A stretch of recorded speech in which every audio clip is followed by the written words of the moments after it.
الحمد لله ذي العزة والعلاء رب العالمين والصلاة والسلام على سيد الأنبياء والمرسلين والعاقبة للمتقين أما بعد فأعوذ بالله من الشيطان الرجيم بسم الله الرحمن الرحيم قل لا أسألكم عليه أجرا إلا المودة في القربى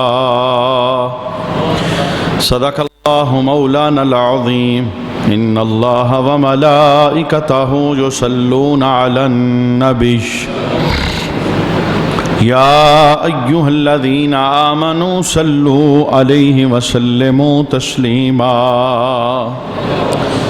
اللهم صل على سيدنا ومولانا محمد وعلى آل سيدنا ومولانا محمد وبارك وسلم وصل عليه الصلاة والسلام عليك يا سيدي يا رسول الله الصلاة والسلام عليك يا سيدي يا حبيب الله الصلاة والسلام عليك يا سيدي يا شفيع المذنبين وعلى آلك وأصحابك يا سیدی یا رحمت للعالمین۔ احسان مانتا ہے زمانہ حسین کا، احسان مانتا ہے زمانہ حسین کا، حور و ملک نے گایا ترانہ حسین کا۔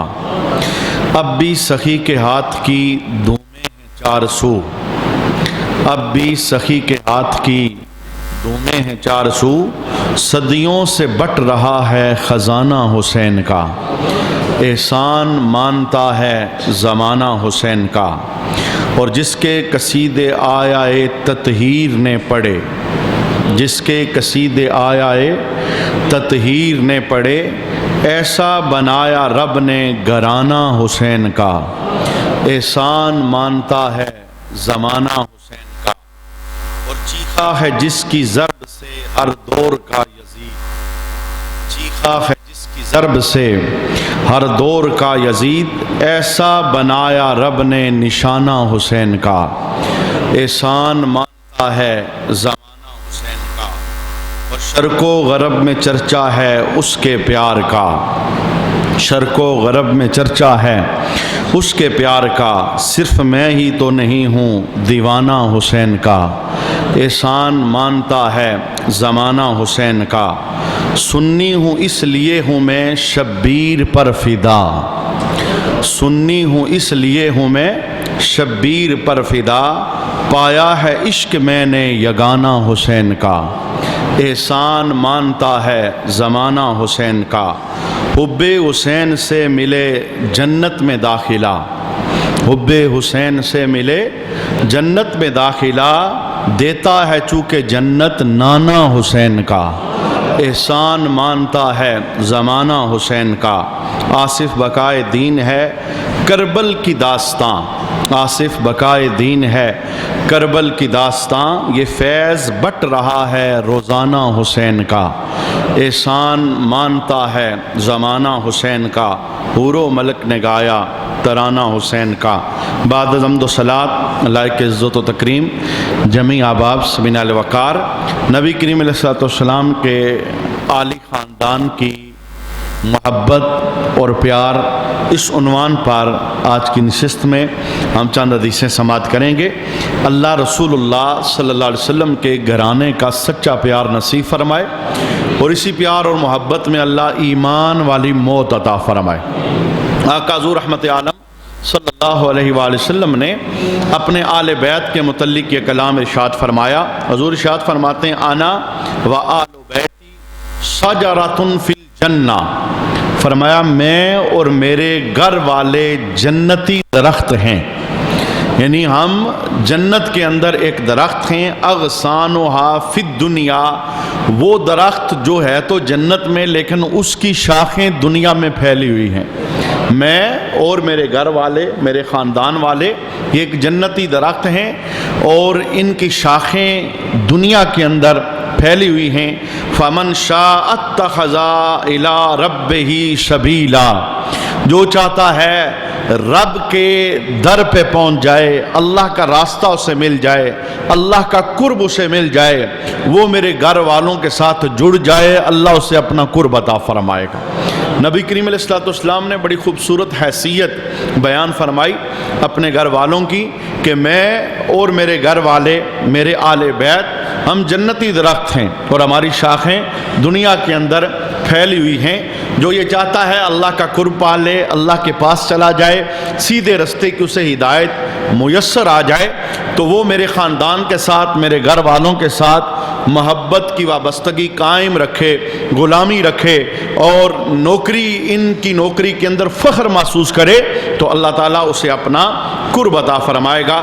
آقا حضور رحمت عالم صلی اللہ تعالیٰ علیہ وآلہ وسلم کے یہ شہزادے یعنی امام حسن، امام حسین، ان کا مقام اور مرتبہ کن لوگوں کے ہاں یہ مسلم ہے، اس بات کو امام علی مقام امام حسین رضی اللہ تعالیٰ عنہ نے کربلا کے میدان میں اپنے ایک خطبے کے اندر ارشاد فرمایا۔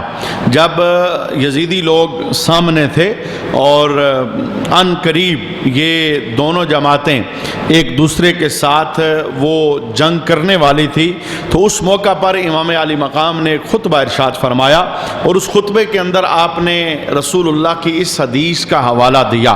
آپ نے کہا اے یزیدیو، کیا تمہیں پتہ نہیں کہ رسول اللہ نے میرے متعلق اور میرے بھائی حسن کے متعلق کیا ارشاد فرمایا ہے؟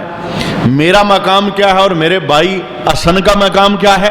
پھر رسول اللہ کی آپ نے ایک حدیث پڑھی کہ رسول اللہ صلی اللہ علیہ وسلم نے میرے متعلق اور میرے بھائی حسن کے متعلق فرمایا، انتما سیدا شباب آل الجنہ وقرۃ عین آل سنہ، کہ اے حسن، اے حسین، تم دونوں جنتی جوانوں کے سردار ہو۔ اور دوسری بات، وقرۃ عین آل سنہ، اور آل سنت کی آنکھوں کی اللہ نے تمہیں ٹھنڈک بنایا ہے۔ جو بھی میرے رستے پر ہوگا، میری سنت پر چلنے والا ہوگا، اس کی آنکھوں کی آپ ٹھنڈک بن جاؤ گے اور آنکھوں کا قرار بن جاؤ گے، دل کا سکون بن جاؤ گے۔ حضور رحمت عالم صلی اللہ علیہ وآلہ وسلم کو اپنے نواسوں کے ساتھ کتنا پیار تھا، کتنی محبت تھی۔ گھر ہی کے اندر ایک مرتبہ بچپنے کے زمانے کے اندر جیسے بچوں کی عادت ہوتی ہے ایک دوسرے کے ساتھ کشتی کرتے ہیں، تو اس دور کے اندر بھی ایسا ہی تھا۔ امام حسن پاک، امام حسین پاک، آپ نے آپس میں کشتی کا ارادہ کیا، تو دونوں ایک دوسرے کے ساتھ کشتی کرنے لگے۔ تو رسول اللہ صلی اللہ علیہ وسلم اس منظر کو دیکھ رہے تھے۔ حضرت سیدہ طیبہ طاہرہ فاطمہ سلام اللہ علیہا آپ بھی اس موقع پر موجود تھی، تو رسول اللہ وقفے وقفے سے یہ کلام بول رہے تھے، حیا حسن، حیا حسن، حیا حسن، یعنی اس کلام کا معنی یہ ہوتا ہے بلے حسن، شاباش حسن، یعنی ایک بچے کو، امام حسن کو رسول رحمت صلی اللہ علیہ وآلہ وسلم وہ شاباش دے رہے تھے ان جملوں کے اندر، حیا حسن، شاباش حسن، شاباش حسن، اور محنت کر، اور محنت کر۔ تو جب یہ کلام حضرت سیدہ طیبہ طاہرہ فاطمہ سلام اللہ علیہا آپ نے سنا تو آپ بول پڑی، کہنے لگی ابا جان، آپ نے بڑے شہزادے کو شاباش دی ہے اور اسے بلے کہا ہے اور اسے حی الحسن کہا ہے، تو حسین بھی تو آپ ہی کا نواسا ہے، آپ نے حسین کو نہیں کہا، حالانکہ حسین چھوٹا ہے اور حسن بڑا ہے۔ اس موقع پر میرے محبوب کریم علیہ السلام کا جملہ کیا تھا؟ فرمایا فاطمہ، یہ ان دونوں کی کشتی ہو رہی ہے اور ان کی کشتی کو دیکھنے عرش سے جبرائیل امی تشریف فرما ہوگے، صرف اکیلا میں نہیں ہوں، ادھر جبرائیل بھی ہیں۔ اور جملہ کیا ہے؟ ان جبریل یقول حیا حسین و اقول حیا حسن، جبریل کہہ رہے ہیں بلے حسین اور میں کہہ رہا ہوں بلے حسن، یعنی جبریل حسین کو داد دے رہے ہیں اور میں محمد حسن کو داد دے رہا ہوں۔ یعنی اس خاندان کی شان کیا ہے جن کی کشتیوں کو دیکھنے کے لیے عرش سے فرشتوں کا سردار آ جائے اور نوریوں کا سردار جبرائیل امین آ جائے. جناب جن کی کشتی کے اندر یہ نور ہے، بتائیں نا ان کے سجدوں میں کتنا نور ہوگا، ان کی تلاوت میں کتنا نور ہوگا، اور ان کی راتوں کے اندر کتنا نور ہوگا. یہی وجہ ہے حضرت فاطمہ زہرا رضی اللہ تعالی عنہا نے سوال کیا تھا اپنے بابا جان سے اور حسین کے نانا سے کہ یا رسول اللہ صلی اللہ علیہ وآلہ وسلم، ہذان ابنایا ورث ما شیّا، یہ میرے شہزادے ہیں، یہ میرے بیٹے ہیں، حضور یہ آپ کے نواسے ہیں، انہیں آپ اپنی وراثت دیجئے. اور یہ بات ذہن کے اندر رکھنی چاہیے، نبیوں کی وراثت وہ مال نہیں ہوتا، نبیوں کی وراثت وہ جائیداد نہیں ہوتی. یہی وجہ ہے اس وقت باغ فدق کا جو معاملہ سوشل میڈیا کے اوپر چلا ہوا ہے اور آل تشیع کی طرف سے اعتراض ہوتا ہے کہ یہ ظلم ہوا ہے، باغ فدق نہیں ملا نبی کے خاندان والوں کو. تو یہ بات سمجھنی چاہیے کہ نبیوں کی وراثت وہ مال اور دولت نہیں ہوتی، نبیوں کا ورثہ تقسیم نہیں ہوتا. حضور رحمت عالم کی خود حدیث ہے کہ ہم جو انبیاء ہیں ہماری وراثت تقسیم نہیں ہوتی، مال اور جائیداد کے اعتبار سے ہماری کیا چیز تقسیم ہوتی ہے. حضور فرماتے ہیں انما ورث العلم، ہمارا ورثہ اللہ نے علم بنایا ہوا ہے، ہم علم ٹرانسفر کرتے ہیں، ہم علم چھوڑ کے جاتے ہیں. مال جائیداد یہ ہمارا وہ آگے وراثت کے اندر تقسیم نہیں ہوتا. تو حضرت سیدہ طیبہ طاہرہ سلام اللہ علیہا آپ نے عرض کی کہ یا رسول اللہ میرا بیٹا حسن ہے، میرا بیٹا حسین ہے، آپ انہیں ورثہ دیجئے، آپ انہیں اپنی وراثت میں سے حصہ دیجئے. کیونکہ سیدہ فاطمہ زہرا رضی اللہ تعالی عنہا آپ بھی جانتی تھی کہ نبیوں کا ورثہ کون سا ہوتا ہے اور میں کون سا ورثہ مانگ رہی ہوں. اس موقع پر رسول رحمت صلی اللہ علیہ وآلہ وسلم نے دو چیزیں امام حسن کو عطا فرمائی اور دو چیزیں امام حسین کو عطا فرمائی. اچھا، دو چیزیں رسول اللہ نے امام حسن کو عطا فرمائی، کون سی؟ حضور فرمانے لگے اما حسن فلہم ہیبتی وسودتی، یہ جو میرا بیٹا حسن ہے اسے میں نے اپنے روب کا حصہ عطا فرمایا ہے اور میں نے اپنی سرداری کا حصہ اسے عطا فرمایا. میرا بیٹا حسن دبدبے والا ہوگا، روب والا ہوگا، کیونکہ یہ روب اور دبدبا یہ نبی کریم علیہ الصلوۃ والسلام کی صفات عالی میں سے ایک صفت ہے. حضور رحمت عالم صلی اللہ علیہ وسلم کا جو روب تھا، حضور خود ارشاد فرماتے ہیں دشمن مجھ سے 1 مہینے کے فاصلے پر ہو، 1 مہینہ دور ہو، یعنی یہاں سے گھوڑا اگر چلنا شروع کرے، کوئی گھڑ سوار اس کے اوپر بیٹھے اور گھوڑا اپنا سفر شروع کرے تو 1 مہینے بعد جس جگہ گھوڑا پہنچے گا اگر دشمن اتنی دور کھڑا ہو تو حضور فرماتے ہیں مجھ محمد کا روب اتنا ہے، دبدبا اتنا ہے، دشمن یوں سمجھے گا کہ میرے سر پر محمد کی تلوار لٹک رہی ہے. یعنی اللہ نے مجھ محمد کو روب عطا فرمایا ہے، دبدبا عطا فرمایا ہے.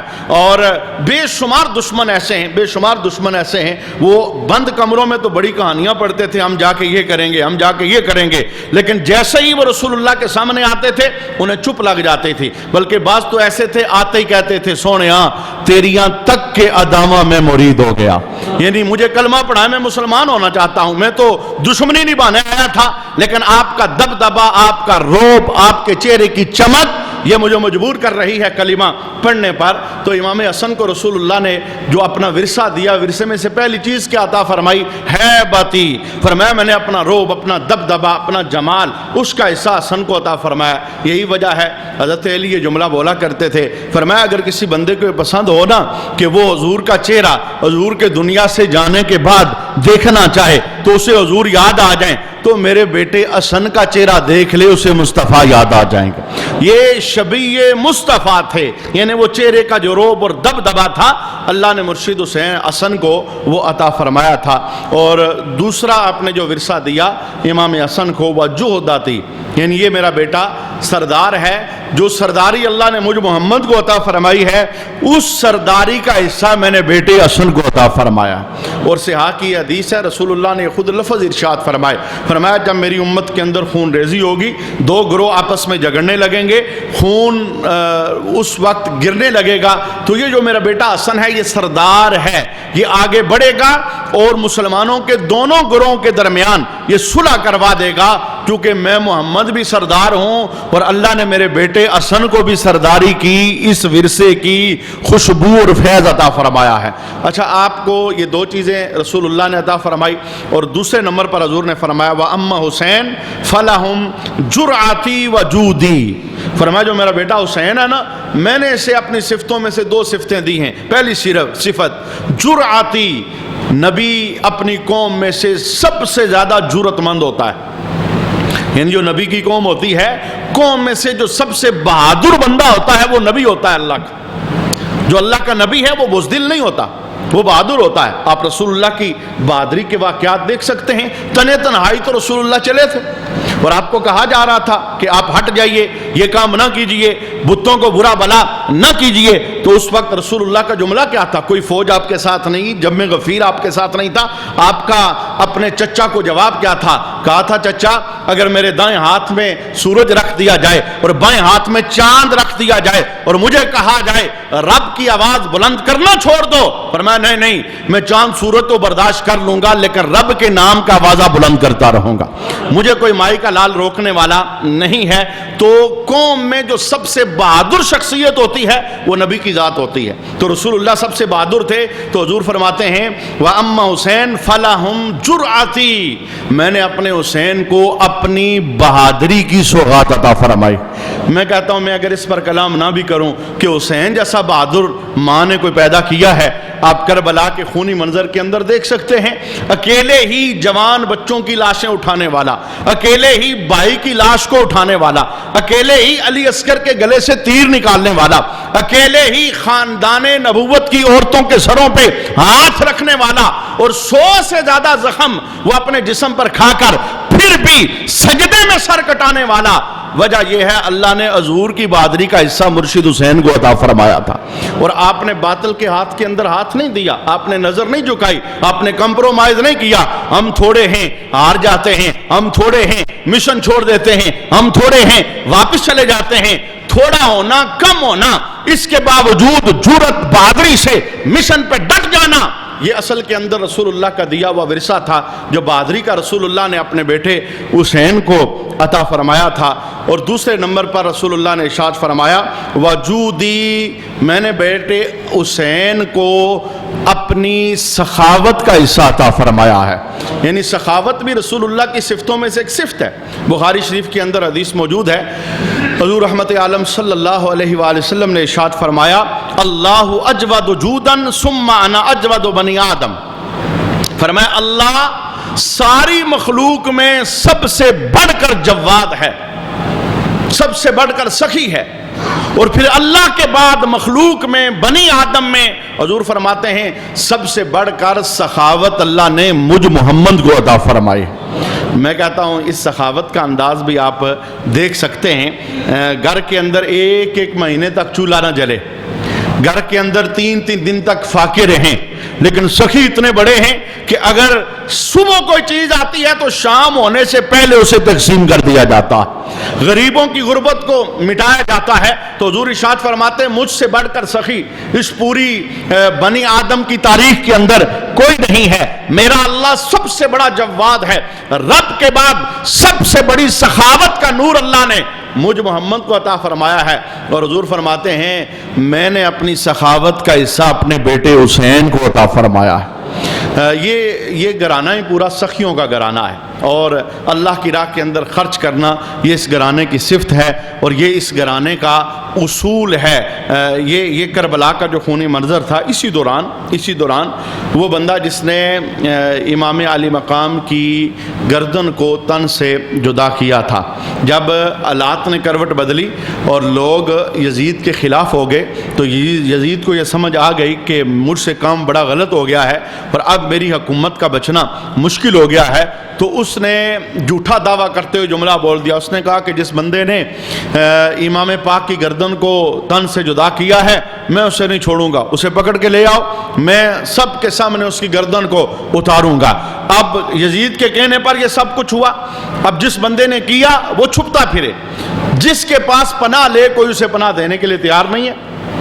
تو امام علی مقام کے صاحبزادے حضرت سید امام زین العابدین آپ اپنے خیمے کے اندر تشریف فرما تھے، تو رات کے سناٹے کے اندر وہ چھپتا ہوا وہاں پر پہنچا اور کہنے لگا کہ مجھے رات اپنے خیمے میں رکنے کی کیا اجازت مل سکتی ہے؟ تو آپ نے اپنے خیمے میں اسے جگہ دے دی۔ جب صبح ہوئی نا تو وہ واپس پلٹنے لگا اور جانے لگا، تو امام زین العابدین کے پاس کچھ رقم تھی، آپ نے اس کے ہاتھ کے اندر رقم بھی ڈالی اور وہ واپس پلٹنے لگا تو اس نے ایک جملہ بولا، اس نے کہا کہ اے زین العابدین، شاید آپ نے مجھے پہچانا نہیں، اتنی مہمان نوازی میری کی ہے اور جاتے ہوئے جناب رقم بھی میرے ہاتھ میں ڈال رہے ہیں، آپ نے مجھے پہچانا نہیں، میں کون ہوں؟ امام زین العابدین کی آنکھوں سے اشک جاری ہو گئے۔ آپ نے کہا کہ جس وقت تیری تلوار میرے باپ کے وہ گردن پر چل رہی تھی، میں تو تب سے تجھے جانتا، تو سمجھا میں پہچان، میں تو تجھے جانتا آیا تھا، میں پہچان گیا تھا۔ تو اس نے آگے سے پوچھا کہ دشمن کے ساتھ اتنا اس نے سلوک، پھر گھر میں جگہ دی ہے، پھر اب جاتے ہوئے آپ مجھے پیسے بھی دے رہے ہیں۔ اس موقع پر امام زین العابدین کا جواب کیا تھا؟ فرمایا وہ کردار تیرا تھا، یہ کردار ہمارا ہے، ہم نبی کے گھر والے ہیں، سخاوت یہ ہمارا منصب ہے اور یہ رسول اللہ کی طرف سے دیا گیا ورثہ ہے جو حضور نے ہمیں عطا فرمایا ہے۔ تو سخاوت کی بے شمار مثالیں امام پاک کی زندگی کے اندر موجود ہیں۔ امام پاک جس وقت کربلا کی طرف بڑھنے لگے تو آپ نے خطبے کے اندر ایک حدیث پڑھی۔ میں محبت حسین بیان کرنے سے پہلے اس حدیث کو پڑھنا چاہتا ہوں۔ آپ نے وجہ بیان کی، میں مدینہ کیوں چھوڑ رہا ہوں، وہ مدینہ جس میں میرا بچپن گزرا، میں نانا کے کندھوں پہ سوار ہو کر مدینے کی گلیوں کی سیر کرتا رہا، میرے نانا کا مزار مدینے میں، میری ماں فاطمہ کی قبر انور مدینے میں مدینہ چھوڑ کے جا رہا ہوں، کیوں؟ آپ نے خطبے کے اندر ایک حدیث تلاوت کی، اس حدیث کو سنیں اور سوشل میڈیا پر وہ جھوٹے لوگ جو اپنی باطل تحریک کو چلا رہے ہیں اور کہہ رہے ہیں کہ یہ جنگ دو شہزادوں کی جنگ تھی، یہ کرسی کا جھگڑا تھا، یہ حکومت کی بات تھی، اس لیے مدینہ چھوڑا گیا، ان نالائقوں کو پتہ ہی نہیں کہ امام پاک نے مدینہ کیوں چھوڑا، مکہ کیوں چھوڑا، کربل کے میدان میں کیوں پہنچے، بچے کیوں شہید کروا دیے، جوان کیوں شہید کروا دیے، بھائی کیوں شہید کروا دیے، بنا ہوا گھر اللہ کی راہ میں کیوں دے دیا۔ آپ نے جاتے ہوئے ایک خطبہ پڑھا اور خطبے کے اندر آپ نے ایک حدیث پڑھی۔ آپ کہنے لگے کہ رسول رحمت صلی اللہ علیہ وآلہ وسلم سے میں نے سنا ہے کہ حضور نے ارشاد فرمایا، من رأى منکم سلطانا جائرا، اے لوگو جب تم میں سے کوئی بندہ کسی ظالم بادشاہ کو پالے، تم جی رہے ہو، تمہارے اوپر حکومت کسی ظالم بادشاہ کی آ جائے، کس طرح کا ظالم بادشاہ؟ مستحلا لحرم اللہ، فرمایا اس کا پہلا ظلم یہ ہے کہ وہ اللہ کی حرام کردہ چیزوں کو حلال کرنے لگے، جو رب نے حرام کیا ہے وہ حلال کرنے لگے، اور اس کا دوسرا جرم کیا ہے؟ ناقصا لعہد اللہ، وہ اللہ کے عہد کو توڑ رہا ہو، اور اس کا تیسرا جرم کیا ہے؟ مخالفا لسنت رسول اللہ، وہ رسول اللہ کی سنتوں کا مخالف ہو، حرام حلال کر دے، حلال حرام کر دے، شریعت کو بدل کے رکھ دے، اور اللہ کے عہد کو توڑ رہا ہو، سنت نبی کا مخالف ہو۔ اور حضرت امام پاک فرماتے ہیں یعمل فی العباد بالاسم والعدوان، وہ لوگوں کے اندر گناہ کے ساتھ حکومت کر رہا ہو۔ یہ یزید کا جو دور حکومت تھا گناہوں سے بھرا ہوا تھا، بہن بھائی کا نکاح جائز ہونے کے فتوے دیے جا رہے تھے، شراب نوشی عام تھی، بے نمازی ہونا عام تھا، جرم عام تھے، جناب جوے سرے عام کھیلے جاتے تھے، ہر وہ گناہ جس کے خلاف رسول اللہ نے جہاد کیا ہے وہ سرے عام ہو رہا تھا، اور اس کی پشت پنائی وہ یزید ظالم کر رہا تھا۔ تو امام پاک نے مدینہ سے نکلتے ہوئے پہلے مدینہ میں آپ کو مجبور کیا گیا کہ آپ یزید کی ہاں میں ہاں ملائیں، یزید کی بیعت کر لیں، یزید کے ہاتھ میں ہاتھ ملا رہے ہیں۔ تو آپ نے کہا نہیں، میں نانے کا شہر چھوڑ کے چلا جاؤں گا، پر اس ظالم کے ہاتھ میں ہاتھ نہیں دوں گا۔ میں نے رسول اللہ سے سنا ہے اگر تم کوئی ایسا ظالم بادشاہ پالو جو حرام کو حلال کر دے اور اللہ کے عہد کو توڑنے لگ جائے، رسول اللہ کی سنتوں کا مخالف ہو جائے، اور گناہ اور دشمنی کی حکومت وہ تمہارے اوپر کرنے لگ جائے. فَلَمْ يُغَيِّرْ مَا عَلَيْهِ بِقَوْلٍ وَلَا فِعْلٍ. فرمایا اگر تم اس بادشاہ کے خلاف اپنے قول اور فعل کے ذریعے کھڑے نہ ہو جاؤ, تم آواز بلند نہ کرو, تم سیسا پلائی دیوار نہ بن جاؤ, تم اس کے مخالف بولو نہ, تو رسول اللہ نے فرمایا کان حقاً علی اللہ ان یدخلہ مدخلہ. فرمایا اللہ پر اس بات کا حق ہے کہ قیامت کے دن جس دوزخ کے گڑھے میں اس بادشاہ کو ڈالے گا, اسی دوزخ کے گڑھے میں اس خاموش تماشائی کو بھی ڈالے گا. یہاں سے میں ان لوگوں کو بھی غیرت دلانا چاہتا ہوں جو اپنی جھوٹی پارٹیوں کی بلا سوچے سمجھے پشت پناہی شروع کر دیتے ہیں. ان کے ظلموں کو نہیں دیکھتے, ان کے کرتوتوں کو نہیں دیکھتے, صرف یہ کہتے ہیں یہ میری پارٹی ہے, میرا لیڈر. وہ چور ہو, ظالم ہو, غاصب ہو, زانی ہو, جس طرح کا بھی ہو, کہتے ہیں ہم نے پشت پناہی کرنی ہے, ہم نے اس کی تعریف کرنی ہے. تو رسول اللہ ارشاد فرماتے ہیں ظالم بادشاہ حرام حلال کرنے لگ جائے, اللہ کے حکم توڑنے لگ جائے, رسول اللہ کی سنت کا مخالف ہو, گناہ اور دشمنی کی حکومت کرنے لگ جائے, اگر کوئی بندہ اپنے قول فعل کے ذریعے دل میں برا جاننے کے ذریعے اس کے خلاف جہاد نہ کرے, اللہ پر حق بنتا ہے کہ قیامت کے دن جس گڑھے کے اندر دوزخ میں اس بادشاہ کو داخل کرے, اسی کے اندر اس کے عامی کو بھی داخل کرے. اے لوگوں, میں مدینہ اس لیے چھوڑ کے جا رہا ہوں, میں اس کے ہاتھ میں اپنا ہاتھ دیکھ سکتا, میں ظلم کی ہاں میں ہاں نہیں ملا سکتا, میں رسول اللہ کی شریعت کو ٹوٹتا ہوا نہیں دیکھ سکتا. اس لیے قرآن ہمارے گھر میں اترا ہے, ہم قرآن بچانے والے ہیں, شریعت کے قانون ہمارے گھر میں پڑھائے گئے ہیں, ہم اس پر محافظ بن کر ساری زندگی پہرا دیں گے. رسول رحمت صلی اللہ تعالیٰ علیہ وآلہ وسلم کے خاندان کی شان کتنی ہے, یہ مسلم شریف کی حدیث ہم نے گزشتہ کچھ مہینے پہلے ایک سماعت کی تھی. رسول اللہ نے فرمایا انا تارکن فیکم الثقلین, میں دو باری چیزیں تمہارے درمیان چھوڑ کے جا رہا ہوں, ایک اللہ کا قرآن اور دوسرا اطراتی اپنی آل. ان دونوں کو پکڑ کے رکھنا, ان دونوں میں کوئی فرق نہیں ہے, جڑ کے رہنا, غلامی کی زندگی بسر کرنا, انہیں اپنا رہنما بنانا, ان کے ساتھ لگا کے رکھنا. فرمایا جو ان کے ساتھ لگا کے رکھے گا اوزے کوثر پر مجھ محمد سے اس کی ملاقات ہو جائے گی. اچھا, جب رسول اللہ نے یہ کلام بولا نا, تو آخر میں 3 مرتبہ رسول اللہ نے یہ اعلان کیا, کیا؟ ہمارے نام, کلمہ پڑھنے والوں کے نام, امتیوں کے نام, 3 مرتبہ رسول اللہ نے کلام کیا. اذکرکم اللہ فی آل بیتی, اذکرکم اللہ فی آل بیتی, اذکرکم اللہ فی آل بیتی. اے میرے کلمہ پڑھنے والوں, اے میرے امتیوں, غلاموں, میں تمہیں اپنے گھر والوں کے متعلق اللہ سے ڈرا رہا ہوں, میں تمہیں اللہ یاد کروا رہا ہوں. میرے گھر والوں کو چھوڑنا نہ, میرے گھر والوں سے دور نہ جانا, میرے گھر والوں کے ساتھ بغاوت کرنے والوں کی ہاں میں ہاں نہ منانا.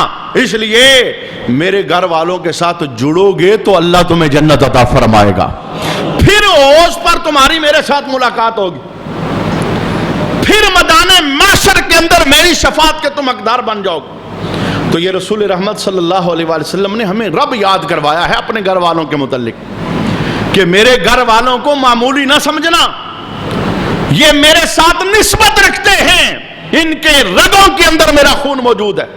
اور پھر بخاری شریف کے اندر حدیث موجود ہے, حدیث نمبر 3713, حضرت صدیق اکبر رضی اللہ تعالی عنہ آپ کی روایت اور آپ کا قول. آج اسلام آباد میں جن پر آل تشیع کفر کا فتویٰ لگا رہے ہیں اور بے لگام ذاکر ان کے متعلق زبانیں کھول رہے ہیں, صدیق اکبر رضی اللہ تعالی عنہ کا بخاری شریف کے اندر خطبہ دیکھیے, آپ نے کیا کلام ارشاد فرمایا, ان ابی بکر قالا ارکبوا محمدن فی آل بیتہ. لوگو, رسول اللہ نے تمہیں آل بیت کے متعلق اللہ یاد کروایا تھا, اور میں ابو بکر تمہیں آل بیت کے متعلق محمد یاد کروا رہا ہوں. یہ حضور کی آل ہے, یاد رکھنا رسول اللہ کو.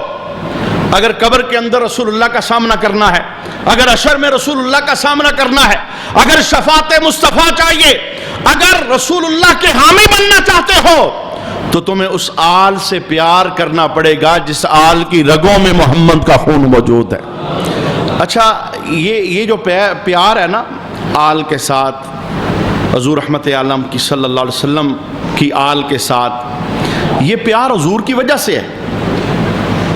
جو خارجی ہیں، رافضی ہیں، ان کا پیار اور ہمارا پیار، اس میں فرق یہ ہے، وہ حضور کی وجہ سے پیار نہیں کرتے، بلکہ ان کی کتابوں تو معاذ اللہ یہ جملے لکھے ہوئے ہیں، نبوت تو آنی تھی حضرت علی کے پاس، بھول کر فرشتہ چلا گیا رسول اللہ کے پاس، وہ تو معاذ اللہ مولا علی کو رسول اللہ سے اوپر والا درجہ دیتے ہیں، وہ تو رسول اللہ کا تذکرہ ہی نہیں کرتے۔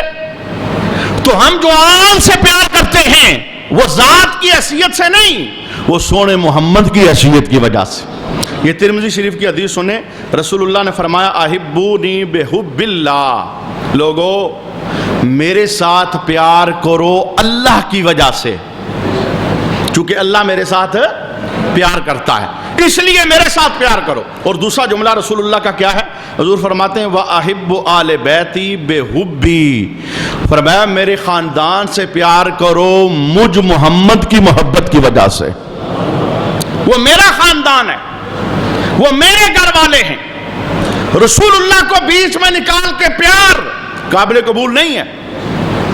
یہ جو جنگیں ہو رہی ہیں، ایک ملک دوسرے پر، دوسرا پہلے پر، ایک صحابہ کے نعرے لگا رہا ہے، دوسرا آل کے نعرے لگا رہا ہے، ان کی محبت میں ٹکراؤ نہیں ہے کہ صحابہ کی محبت اور ہے، آل کی محبت اور ہے۔ ایک دوسری حدیث میں رسول اللہ نے اسی نسبت کو بیان فرمایا، حضور نے فرمایا فَمَنْ أَحَبَّهُمْ فَبِحُبِّي أَحَبَّهُمْ، فرمایا جس نے صحابہ سے پیار کیا اس نے مجھ محمد سے پیار کیا، چونکہ میرے ساتھ ان کی نسبت ہے۔ اور دوسرا جملہ فَمَنْ أَبْغَضَهُمْ فَبِبُغْضِ أَبْغَضَهُمْ، جس نے صحابہ سے بغض کیا اس کا بغض میرے ساتھ ہے، وجہ یہ ہے وہ میرے صحابہ ہیں۔ تو صحابہ کی محبت، آل کی محبت، یہ آپس کے اندر اس میں ٹکراؤ نہیں ہے، دشمنی نہیں ہے۔ ایسا نہیں ہوگا کہ آل سے پیار کرو تو صحابہ سے دشمنی کرنی پڑے گی، اور ایسا بنی ہے کہ صحابہ سے پیار کرو تو آل سے دشمنی کرنی پڑے گی۔ یہ غلط سبق پڑھایا ہے رافضیوں اور خارجیوں نے۔ ایک جماعت وہ ہے جو صرف صحابہ کے نام کے نعرے لگاتے ہیں، اور ایک جماعت وہ ہے جو صرف آل کی محبت کے نعرے لگاتے ہیں۔ اور رسول اللہ فرماتے ہیں میری نسبت دیکھو، آل سے پیار بھی میری وجہ سے ہے، اصحاب سے پیار بھی میری وجہ سے ہے، مرکز میں ہوں، جس کی نسبت میرے ساتھ ہے اس کا پیار تمہارے سینے میں ہوگا تو تمہارا بیڑا پار ہوگا، تمہارا بیڑا تب پار ہوگا اس کے ساتھ پیار کرو گے جو مجھ محمد سے نسبت رکھتا ہے۔ تو رسول اللہ صلی اللہ علیہ وآلہ وسلم کے گھر والوں کے ساتھ محبت اور پیار۔ امام شافعی کا آخری قول، وقت ہمارا مکمل ہو گیا، آپ پر لوگ فتویٰ لگاتے تھے، چونکہ آپ آل کے بڑے محب تھے، رسول اللہ کی آل کا ذکر کرتے تھے، بعض لوگوں کو ذکر ہضم ہی نہیں ہوتا، یعنی انہیں خواہ مخواہ بیماری ہوتی ہے، کسی ہستی کا نام سنتے ہیں خواہ مخواہ ان کی طبیعت خراب ہو جاتی ہے۔ ایسے لوگ امام شافعی کے دور میں بھی تھے۔ تو آپ جب آل کا ذکر کرتے تو لوگ مخالفت کرتے، تو امام شافعی ایک شعر پڑھا کرتے تھے۔ آپ شعر کیا پڑھتے تھے؟ کہتے تھے یا اہل بیت رسول اللہ حبکم، اے نبی کے گھر والو تمہاری محبت فرد من اللہ فی القرآن انزلہ، فرمایا تمہاری محبت اللہ نے قرآن میں فرض قرار دی ہے۔ قل لا اسألکم علیہ اجرا الا المودۃ فی القربى، اس آیت کے تحت فرض قرار دی ہے۔ اور کہتے ہیں یکفیکم من عظیم القدر انکم، امام شافعی کہتے ہیں نبی کے گھر والو تمہاری فضیلت کے لیے، عظمت کے لیے یہی بات کافی ہے، کیا من لم یصلی علیکم لا صلاۃ لہ، فرمایا جو تم پر نماز میں درود نہیں پڑھتا اس کی نماز ہی مکمل نہیں ہوتی۔ تمہاری فضیلت اتنی کافی ہے، جو نماز میں تم پر درود نہ پڑھے اس کی نماز مکمل۔ یہ جو ہم درود پڑھتے ہیں نماز میں، اللہم صلی علی محمد وعلی آل محمد، یہ حضور کی آل ہے۔ وہ کتنا بے ایمان بندہ ہے، نماز میں تو آل پہ درود پڑھے، باہر نکلے تو بھونکنے لگ جائے۔ اس کی طبیعت خراب ہو جائے تو حضور رحمت عالم صلی اللہ علیہ وآلہ وسلم کی آل کے ساتھ پیار محبت یہ ہمارے ایمان کی نشانی ہے۔ اللہ رب العالمین امام پاک کی قربانی کا صدقہ ہمارے گناہوں کو معاف فرمائے، اور اسی محبت میں اللہ قیامت تک ہمیں اٹھنا نصیب فرمائے۔ حضور رحمت عالم صلی اللہ علیہ وسلم کے ساتھ نسبت جو ہے، اس نسبت کا حیا اللہ کرنے کی سعادت عطا فرمائے۔